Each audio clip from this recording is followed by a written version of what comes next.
ñeent fukki simili ak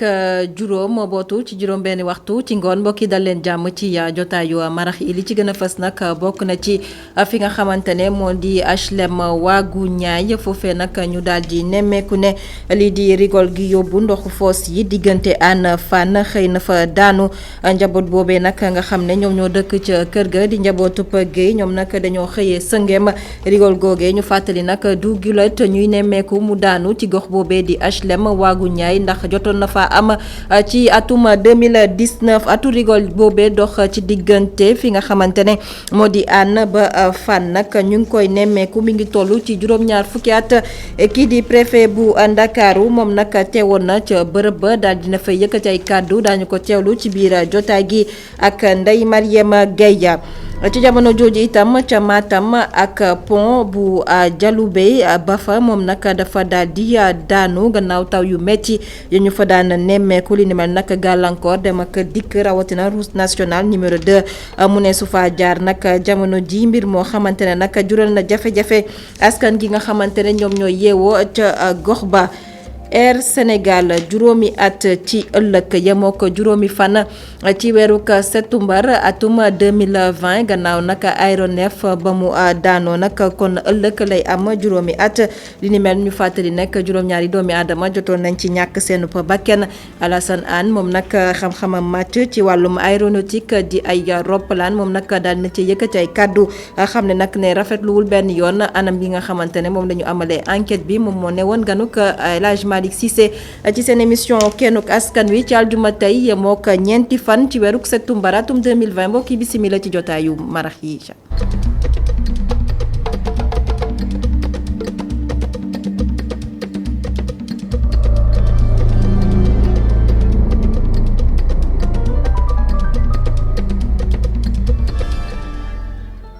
wet gannaaruk réewuk Sénégal la ñuy dooree jotaayu marax yi ak pont bi nga xamante ne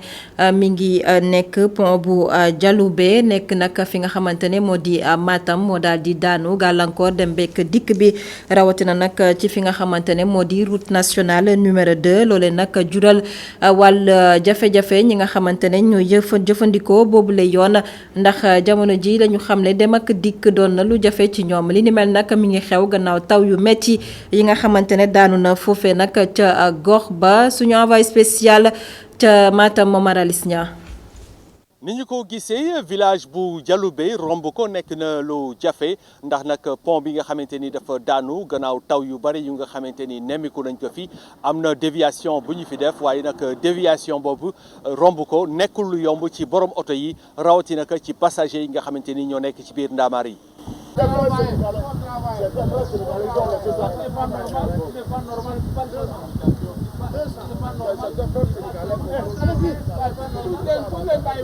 bi de gaan fu mu toll ni gaan pont bi gaan bu mu daanoo ba léegi gars yi dañu am ay jafe-jafe parce que fu mu nekk ni pont bi bu mu daanoo ay boori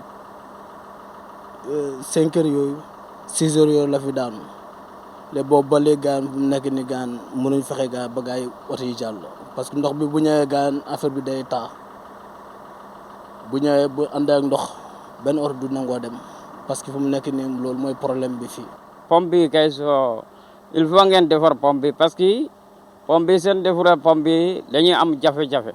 parce que fii ni ngeen baaree fii taw bi soo tawee si àll bi pont ndox bi mënul jàll il faut ngeen jàppal pont bi ñu defar ko sinon kër gi yëpp day yàq kër bi yëpp day yàq. entreprise togolaise bi nga xamante ni moo doon defar tëli bi ñoom nag nee nañu def nañu jàngat saytu ngir yeesalaat pont bi nga xamante ni moo daanu jamono ñi nag li ñuy xaar du lenn lu muy daal avalu autorité sénégalaise yi ngir nag ñu tàmbaliwaat liggéeyaat pont bi nga xamante ni jamono ji jural na jafe-jafe yu bëri askan wi yeewoo fii ci Matam.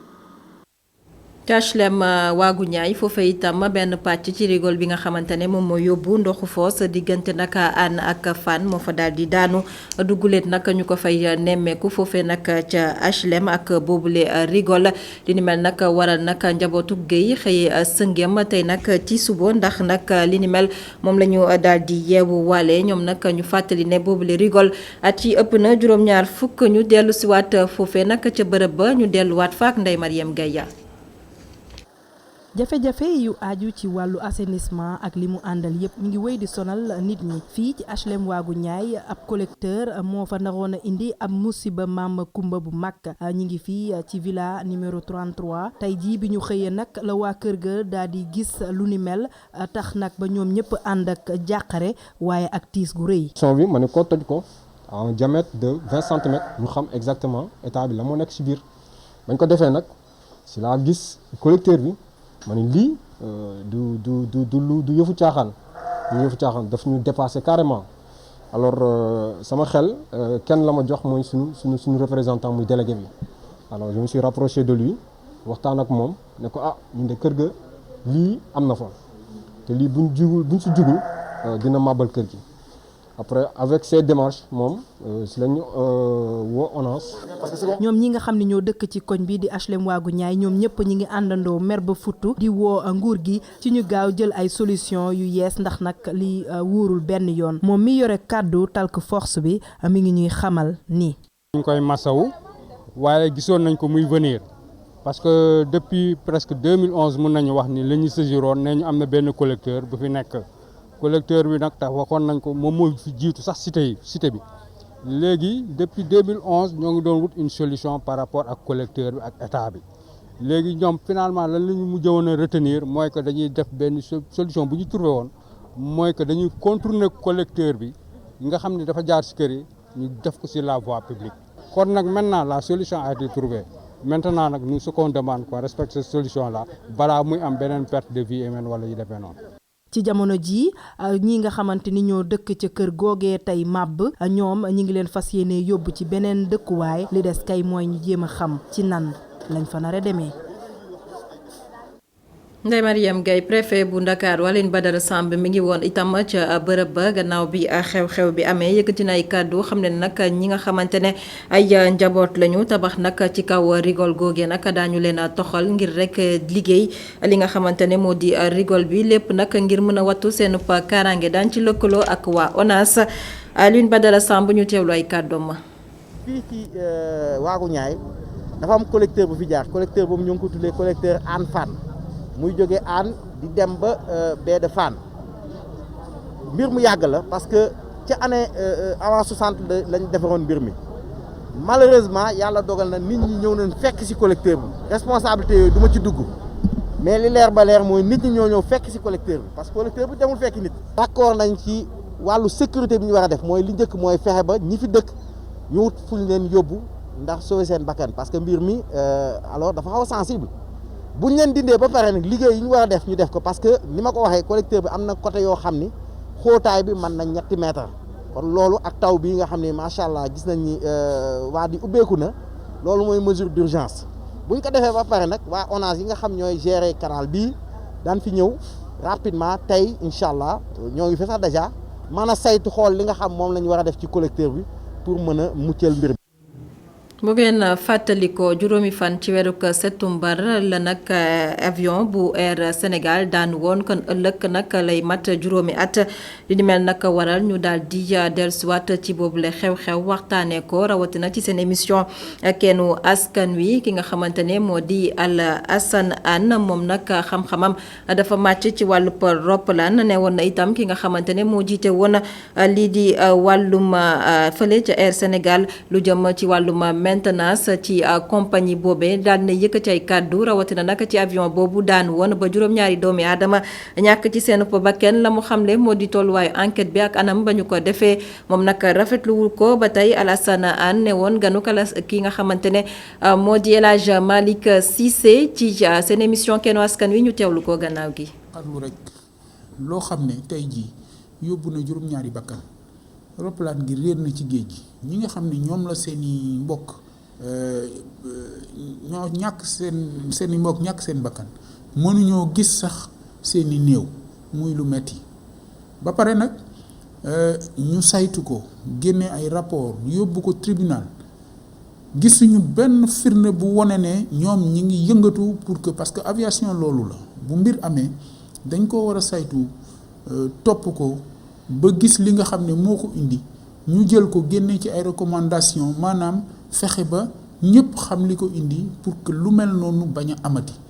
def nañ ko nag yóbbu nañ ko tribunal fi mu nekk nii dañ koy nëpp-nëppal te nëpp-nëppal boobu yemul rek ci Sénégal parce que ki ci dee tubaab la tubaab yi ñetti at ci gannaaw yónnee nañ fi commission rogatoire ñoom ñoo tax ba ñu ubbi dossier bi tribunal parce que tribunal téewoon na def dossier bi lu yàgg ñoom ñoo ñëw xataraayu ba ñu ubbi dossier bi ubbi nañ dossier bi nag ñoom dafa mel ni toppatuñ ko dafa mel ni déggoo dafa am ci Sénégal ak France muy lu ñaaw Sénégal daal li ko war mooy moom ci boppam pionnier la ci aviation ci Afrique normalement Sénégal dafa war a xool lépp loo xam ne ñi ngi ko tëral ci mbirum aviation mu di ko respecté.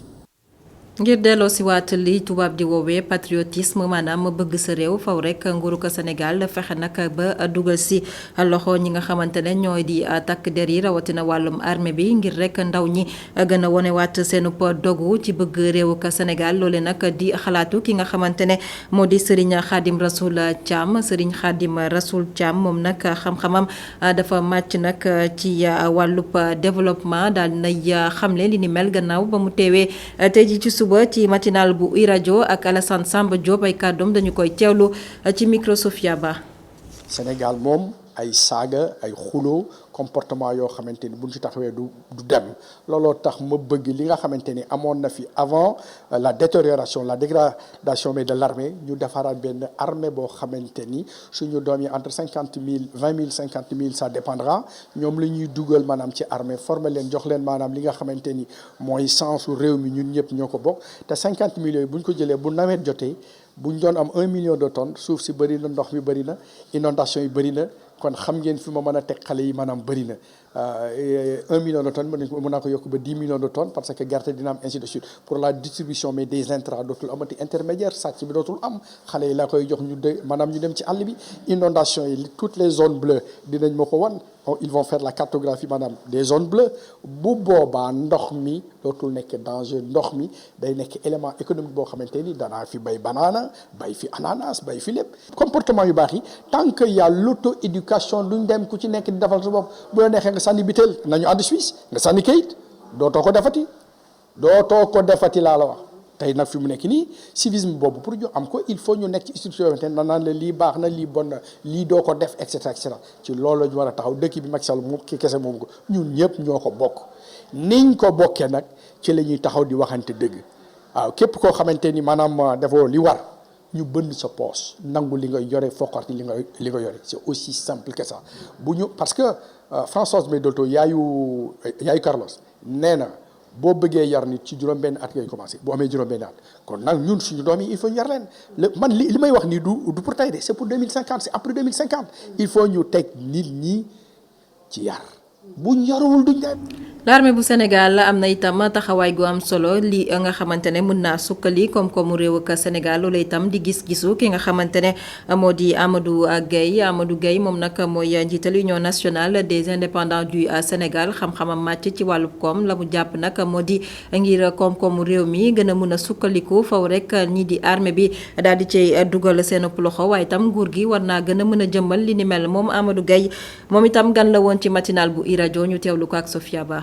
ñun dañu jàpp ni service national maanaam jël xale yi boole leen ak militaires yi ñu tàggat leen ci yenn métiers yi nga xam dañuy am formation 3 mois bokk na ci pexe yi nga xam ni Sénégal mën na ko teg ba nga xam ni ndaw yooyu mën na leen jëfandikoo ba pare ñu ciy am tamit ñoom liñ ciy suturloo maanaam dañ joxe exemple juste ci wàllu assainissement gis ngeen inondation yi nu mu desee ba léegi biir Sénégal mën nañ jël armée dénk leen ay projet d'assainissement yi nga xam ni dañ ci ànd ak ndaw yooyu di ko liggéey kooku mooy beneen bi mooy ci wàllu agriculture am na tey ay lu ñuy wax ay exploitation familiale agricole yi nga xam ni bat na 750 000 foofu tamit jàpp nañ ni armée bi mën na former ay jeunes ba nga xam ni mën nañ leen utiliser ci exploitation familiale yooyu donc loolu rek mën na nekk près de 1,5 million à 2 millions de positions d'emploi te nag ma fàttali service national tamit dafay tàggat sénégalais ci discipline ak civisme xam ngeen militaires yi ñu am macha allah yàlla may na leen ñu am pexe mën a former nit c'est des meneurs d'hommes c'est des formateurs te loolu Sénégal soxla na ko parce que incivisme bi ak indiscipline bi fi am du rek dóor nit dugal ko prison moo koy régler formation ci la bokk, sensibilisation ci la bokk. Donc soo buggee defar dëkk il faut nga defar nit ñi rawatina ndaw ñi nga xam ne ñooy yore dëkk bi. Donc sur des générations, la généralisation du service national permettra en fait ñu am une génération de nouveaux citoyens. coronavirus di mbas mi nga xamante ne moo lëmbee àdduna wërngal këpp tolluwaay bi jamono ji ci réew Sénégal ci bésub tey ñu xamle ne ñaar ñoo yokku ci lim gi nga xamante ne ñoo faatu ndax coronavirus yóbbu ko ba ñaar téeméer ak juróom-ñett fukk ak juróom-ñeent doomi aadama bésub tey nag test ya ñu jot a amal ci junni ak ñetti téeméer ak ñeent fukk ak juróom-benn doomi aadama juróom fukk ak juróom ñoo ci daal di génn amee feebar bi di coronavirus ñaar fukk ak ñeent yi di ay cas communautaire fanweer ak benn ñoo ci ne ci sauvetage téeméer ak juróom-ñaar fukk ñoom ñoo jot wér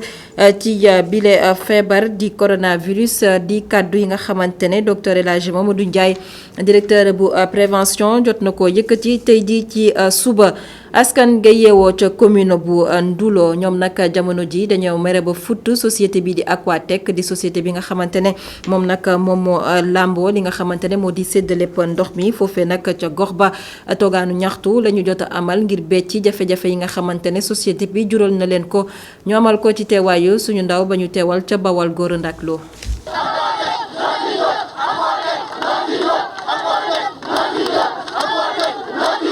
ndox mu sell loolee la askan wi yeewoo ci Ndulo di commune bu soriwul dara département bu Mbacké di sàkku fii ndox mu ñu mën a jëfandikoo jafe fi lool tax askan wi mer ba futu ginnaaw ba ñu weddee société bi di Aquatech yor wàllu ndox mi ci gox boobu lii. toog nañ 2 ans raxasuñ château bi buñ koy raxas boo ñëwee fii liñ ci génneel xaw naa toll ni niñ amul eau de javel microbe yi di jàllaañoo ci biir léegi. da ngeen waxoon tamit ne am na pourcentage boo xam ne da ngeen koy jox communes yi donte du ñëw directement ci ñun bi mu waxee ba daane monsieur Diop ci teewaayu sous-préfet adjoint maire adjoint commandant dafa ma ne li nga wax état bu Sénégal moo ko waxoon signé ak ñun contrat 6 mois avant élection yi ci teewaayu Mansour Faye moo ko wax te li ñu waxoon respecté wuñ ko comme ñoom état respecté wuñ li ñu waxoon ñun lenn rek lañ mën mooy corriger facture yi mais li nga wax yëpp mënuñu ci dara. mer ba futu jëmale ko ci kër gi di Aquatech askanu Ndulo ne li ñuy daj metti na lool. dañu andil ay facture yoo xam ne ay estimation yu jaarul yoon ay nit yoo xam ne junni lañ doon fay ñu leen di estimer ay facture ñetti junni man war naa leen sama facture léegi 15000 lañ doon fay ñu ñëw di ñu fayeeku 40000 bi seeraay bi amee nag ñu dugg di xeex loolu lañ gis ay catastrophe bi gën a rëy ci biir ci loolu nag ñu ngi sant sous-préfet bu Ndulo ndax may nañu doole jàppale ñu. wol ñu kilifa Aquatech bañ taseeg ñoom ñeenti yoon ci ay waxtaan yoo xam ne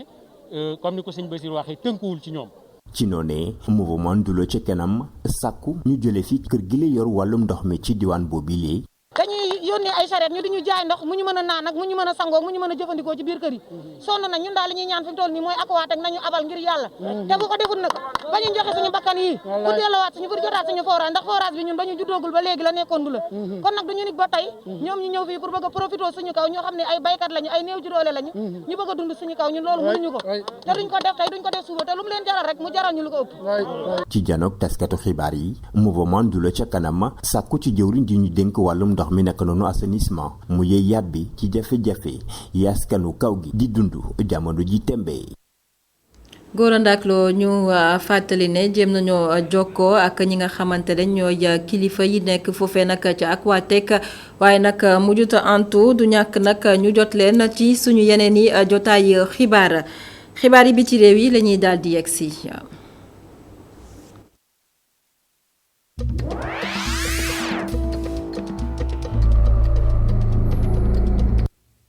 biti réew xibaar yi benn ponk la réewuk Mali ak cong bi nga xamante ne jot na fa am ba lu toll nag ci fukki militaire ñàkk seenub bakken ci boobule cong xewee nag ci wetu Nara nekk ca digg xoluk réewuk Mali ñu fàttali itam ne ci cong boobee nag mi ngi am itam lu toll ci diggante juróomi téeméeri kilomètre ak bët gànnaaruk capitale ba di Bamako ñi nga xamante ne ñoo di defkatu ñaawteef yi nag ñoom dañoo jot a teg ay ndëgg ndëgg sërëx jagleel ko ñi nga xamante ne ñoo di ñii di militaires yi seen convoi maanaam woto yi nga xamante ne moom moo leen yeboon ci gannaaw gi nag la ñu génnee ne li nga xamante ne moo di bomb wala boog li kalaate ci seen kaw ba ñu jot a ñàkk seen bakkan yooyu les militaires lim bi nag mi ngi toll ci fukki doomi aadama di ay militaires yoo xamante ne ñàkk nañu seen bakkan ci boobule song nga xam ne ay def katu ñaawteef ñoo ko def ca digg xoluk réew ka Malaysia.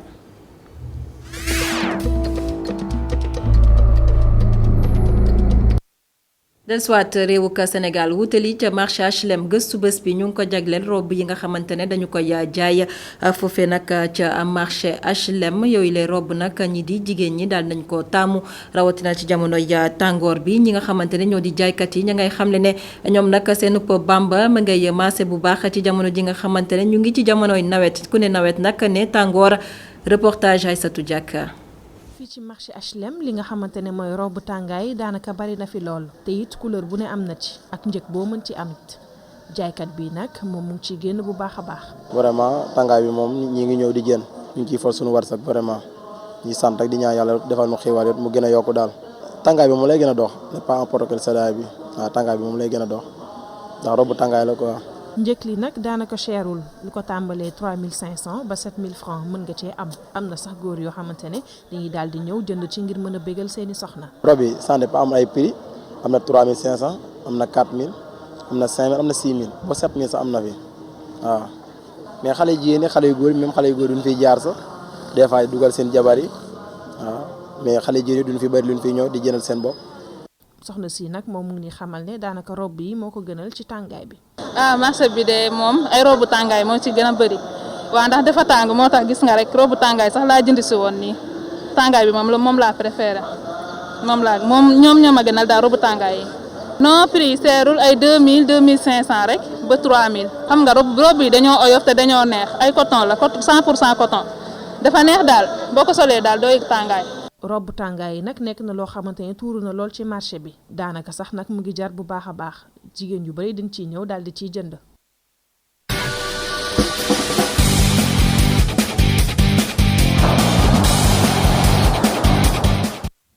tàggat yaram xam ngeen ko ci lañuy yegg si waxtu bi bu jotee ci aljuma Cheikh Hassana Fall lañ ciy dalal Cheikh Hassana nuyu naa la. fay naa la soxna Aminata Ndaw. kon xibaaru tàggat yaram yi dañu koy dooree ak mbirub Lionel Messi nañu doon rumandaate day jógee ci FC Barcelone jamono ji leer na. waaw su fekkee ne ca Espagne nuñ koy woowee Sequeda maanaam day toog mu jotul dem Lionel Messi xam ne ay jamono yëkkati woon na ay kàddu wax waa FC Barcelone ne moom li mu bëgg mooy jóge ca club ba dem ca bitim réew wuti ci beneen expérience ndax ba ñu daaree lii ci Ligue des Champions seen jongante ak waa Bayern ñu daan leen juróom-ñetti bal ci ñaar mu doonoon loo xam ne metti woon na ko waaye li ko gënoon metti moo di ne moom dafa jàppoon ne direction club bi nu mu doon yoree équipe bi nekkul woon lu gën ci moom waaye ren jile tey jile ci ngoon ba mu defee ab entretien ak ñiiti waa goal.com xamle na ni léegi nag dina toog ndax moom dara jaralu ko mu dem ci yoon ànd ak liiti équipe am bi te muy xamle ne tamit kiiti président club bi ti Josep Mario Bartomeu moom da koo ndax jamono waxoon na ko ne ko bëggoon naa dem sax su saison bi jeexee kooku ne ko saa soo noppee ngir mën a dem foo bëgg rek ni nga wax ñun ñu bàyyi la waaye ba mu ñu ci mujjanteel ba la ko kookoy waxee ne faw mu jox liiti club bi 700 millions yi nekk clause am wala ñu mujj dem ci yoon ngir mën a xool nu ñuy def ba jeexal mbir mi pour wax rek ne liiti feuilleton Barcelone ak Lionel Messi dafa mel ne dañ yaakaaroon ne jeex na waaye jeexagul benn yoon ndax ñoom ñaar dinañ mën toogaat at ngir mën a xool fu ñuy mujjee. li jeexagul benn yoon Cheikh Hassana Fall di diggante réew ka Sénégal ak réew ka Mauritanie wàllub football kon ab match xarito dañu ko amal seen diggante. waaw mu doon loo xam ne nag mooy lu njëkk ci diggante ñaari club yi diggante ñaari équipe nationale yi maanaam diggante équipe nationale bu Sénégal ak diggante équipe nationale bu Mauritanie seen ñaari équipe nationale yi équipe A yi bii mooy bu njëkk ñuy dogaati tase si ab jogante officiel ñu war koo amal nag ci liiti date FIFA yi mooy match amicaux yu xam ne dañ koy amal saa su ne ne bi la yoon nag mooy nekk ab bi la yoon sax day permettre waa équipe nationale bu Sénégal ñu mën a dellusiwaat ginnaaw at boo xam ne toog nañu te amuñu compétition bi leen ndaje war na am le 1er octobre 2020 ñu war ko amee fële ca stade Lat Dior ba nekk ca Thiès mu nekk tamit ab jongante boo xam ne su fekkee ne sax match amical la dina nekk match bu nar a am solo ndax ñiiti muraabitu ni dañoo nekk ci jamonoy defarwaat bu baax xoolaat seen équipe nationale nu muy doxee équipe nationale Sénégal tamit war a xool nu muy def ngir lu jëm ci coupe d'Afrique beeg coupe du monde yi war a ñëw nekk ay jogante yoo xam ne dañoo nar a tàncaloo nan lañ ciy waajaloo ci nu mu gënee. Cheikh Hassana Fall dafa mel ni trophée bu CAN bi dañ dafa réer ca fédération bu Égypte. waaw Égypte nag li leen dal dafa mel ne mën nañu wax ne du jàmm ndax su fekkee ne da ngaa tegle ñeenti yoon wala ñetti yoon sax te gagné lii di coupe d'Afrique des nations dañ lay jox benn coupe boo xam ne da nga koy yoreel sa giiru dund mu nekk sa moomeelu bopp waaye ñoom lii di coupe bi dañ koo mujjut a gis ndax fédération ba dañ doon waajal def seen anniversaire u téeméeri at ba ñu existé léegi waaye ba ñu tàmbalee liiti nettoyage yeeg xool génnee ngir mën a xool fête bi nuñ koy mën a defee ci nu mu gënee fa la ñu seetloo ne liiti trophée bi nekkatu fa mun andi coow bu bëri ci biir réew ma ñenn ñi di wax ndax dañ koo sàcc ñeneen ñi di wax ndax nekk loo xam ne dafa réer ca laq ga amoon ca ci siège lii bi FIFA fédération ba moo nekkoon ca 2013 lañ ko la amoon ñeneen ñi sax dem nañu bay wax na ne kii di Ahmed Hassan maanaam te mu nekkoon capitaine équipe bu Égypte bu mujjoon yëkkati lii di Coupe d'Afrique bu waa Égypte mujjoon gagné ñuy wax ne est-ce que du moom moo ko mujj jël waaye moom mujj naa yëkkati ay kàddu weddi tuuma yooyu te xam la ne mosul jël coupe boobu noonu yóbbu ko këram su fekkee ne sax mbir mi nekk na loo xam ne neex na loolu ngir nga téye ko sa biir kër def ko ci sa meuble fi mu toll nii daal waa fédération égyptienne de football ñoom ubbi nañu ab l'enquête ngir xool mbir mi fan lay mujjee Aminata. jaajëfal Cheikh Hassana Fall la xew ca Égypte doy na waar ndax mbir mi mbirub réew la kon nañu ko bàyyi ca fédération ba ñëpp daal di koy jëfandikoo ñu lay jaajëfal ci xibaaru tàggat yaram yi. jërëjëf.